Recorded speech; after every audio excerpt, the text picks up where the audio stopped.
अनिरुद्धाचार्य महाराज हैं, उनको आपने कहा कि आचरण सुधार लें, मतलब उनके आचरण में कोई खोट दिखाई दे रही है आपको?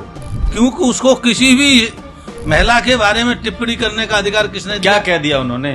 क्या नहीं कहा मैंने? क्या कह दिया? क्या गलत कह दिया? वो ये कहते हैं कि मोह मार के आती हैं। तो मोह मारने में वो भी सम्मिलित हैं क्या? धीरेन्द्र शास्त्री महाराज क्या करते हैं?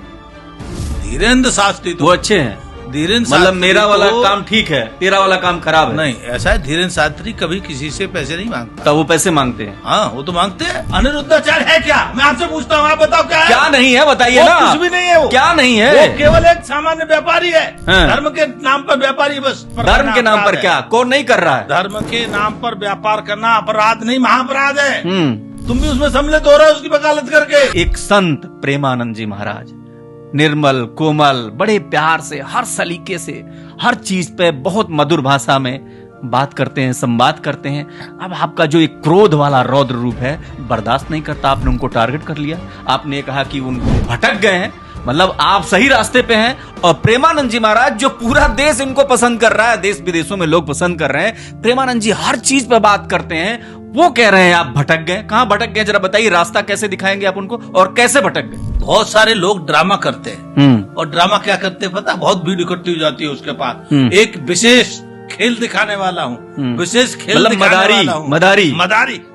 तो ये सेम मदारी वाला काम है। मतलब प्रेमानंद जी मदारी वाला काम कर रहे हैं। मैं अमित शाह जी से कहता हूँ, ये कहीं सनातन के नाम पर लेके खाते हैं, रहते हैं, सब कुछ करते हैं, सनातन के वस्त्र पहनते हैं और सनातन के खिलाफ भी काम करते हैं। ऐसे लोगों की तो सीबीआई जांच होनी चाहिए। मतलब आप ये कह रहे हैं प्रेमानंद महाराज और अनिरुद्धाचार्य का सीबीआई जांच होनी चाहिए? बिल्कुल, साफ साफ। और विदेशी एजेंसियों से साठगांठ है इनकी? बिल्कुल, साठगांठ लिख लेगी जैसे आदमियों की। भारत में करोड़ों रुपए, अरबों रुपए इस्लाम के जिहाद पे अकेले आता है, सनातन को समाप्त करने के लिए। आपने कभी इस्लाम के जिहाद पे दोनों को बोलते देखा हो तो बताओ। मुझे क्यों अच्छा लगता है बागेश्वर महाराज विदेशी के खिलाफ बोलता है, जिहादियों के खिलाफ बोलता है, वो बोल सकता है।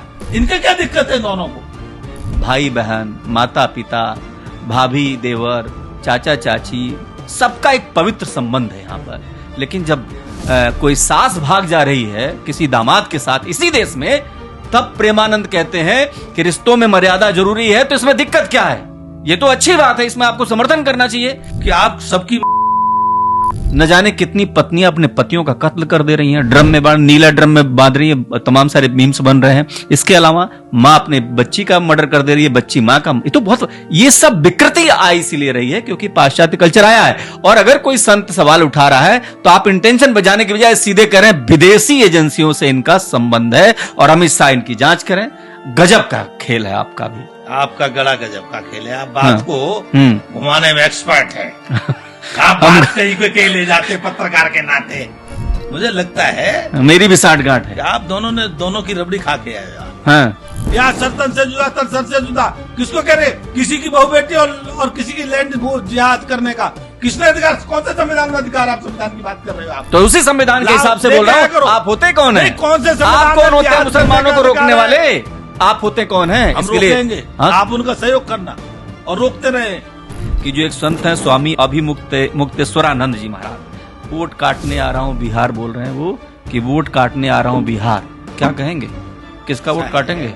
अपने को शंकराचार्य कहते हुए ये बात करें मैं वोट काटने जा रहा हूँ, तो मैं उनसे कहूंगा चुनाव लड़ लेना। वो मना किसने किया है? पता लग जाएगी हैसियत। कौन जीतेगा बिहार में? अरे उनका तो एक एजेंडा शुरू से। क्या एजेंडा? कांग्रेस के साथ चलते हैं वो। मतलब संतों का भी एजेंडा है ना? एजेंडा है ना? एजेंडा क्लियर है ना? आपका एजेंडा बीजेपी वाला है, उनका कांग्रेस वाला है। यही तो खेल है। आप ये कह रहे हैं कि विदेशी साजिश में नेपाल जल उठा। क्या भारत में भी इस तरीके की साजिश हो रही है जिसको सरकारों को विशेष ध्यान रखना पड़ेगा, क्योंकि ये बहुत महत्वपूर्ण और बहुत खतरे की आहट है। मुक्तेश्वरानंद की ये भाषा, पहले श्रीलंका, बांग्लादेश, अब तो नेपाल। ये कोई षड्यंत्र हो सकता है। भारत सरकार इसको गंभीरता से जो लोग उपद्रव कराने के समर्थन में बोल रहे हैं, चाहे वो राहुल गांधी हो, चाहे राहुल गांधी के एजेंट हो, और चाहे स्वयं मुक्तेश्वरानंद जी हो, उनकी गंभीरता से उनके बारे में जांच करनी चाहिए कि कहीं ये विदेश में कहीं साठगांठ तो नहीं कर रहे और इनको तत्काल अगर कर रहे हो तो जेल भेजना चाहिए, जेल की यात्रा करानी चाहिए। आप जो सरकार निर्णय करती है कि मैच खेलना है या नहीं खेलना है, उस सरकार पे तो आप कम हमलावर हैं। जो खिलाड़ी नियमों से बंधे हुए हैं वो जा रहे हैं, उन पे आप हमलावर हैं। गजब का खेल है। विपक्ष कह रहा है कि सरकार वोट की चोरी कर रही है, इसकी भी जांच होनी चाहिए कि नहीं होनी चाहिए? सारी जिंदगी चोरी करते रहे देश की। कौन? जो को रहेगा वो वोट चोर वोट चोर। ये तो देश के बड़े चोटे हैं। और जिसने को देश की रखवाली की है और उसे कह रहे चोर। मतलब उल्टा चोर कोतवाल को डांटे, ये कहावत इन पर चर्चा होती है। अरे वो इलेक्शन कमीशन पे भी सवाल उठा रहे हैं। वोट चोरी करके नेहरू जी प्रधानमंत्री बने 113 में, 1 वोट मिला, नेहरू जी प्रधानमंत्री हो गए। जिसको 12-13 वोट मिले वो प्रधानमंत्री बना नहीं, ठीक है ना। इनकी जो है वो इंदिरा जी थी, इमरजेंसी लगा करके प्रधानमंत्री बन गई।